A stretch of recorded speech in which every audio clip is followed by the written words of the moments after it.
గాయత్రీ మంత్రం హిందూ ధర్మంలో అత్యంత పవిత్రమైన మరియు శక్తివంతమైన మంత్రంగా భావించబడుతుంది. దీనిని వేదమాత అని కూడా పిలువబడే గాయత్రీదేవికి అంకితం చేస్తారు. ఈ మంత్రం మొట్టమొదటగా ఋగ్వేదంలో చెప్పబడింది. మెరిసే నక్షత్రం మంత్రం ఓం భూర్భువః స్వః తత్ సవితుర్వరేణ్యం భర్గో దేవస్య ధీమహి ధియో యో నః ప్రచోదయాత్ జ్ఞానవృద్ధి. ఈ మంత్రాన్ని జపించడం వల్ల బుద్ధి పదునెక్కి జ్ఞానం, ఏకాగ్రత పెరుగుతాయి.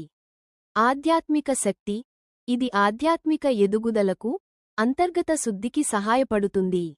రక్షణ ప్రతికూల ఆలోచనలు, చెడు శక్తుల నుండి రక్షణ కల్పిస్తుందని నమ్ముతారు.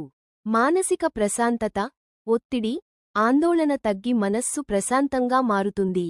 వేదాల సారం ఈ మంత్రాన్ని వేదాల సారం, మదర్ ఆఫ్ ఆల్ వీడస్ గా భావిస్తారు. సన్మార్గం మంచి ఆలోచనలు, మంచి మార్గంలో నడవడానికి ప్రేరణ ఇస్తుంది. ఈ వీడియో పూర్తిగా చూసిన వారు ఒక లైక్ చేసి, సబ్స్క్రైబ్ చేసుకోవలసిందిగా కోరుతున్నాము. కృతజ్ఞతలు.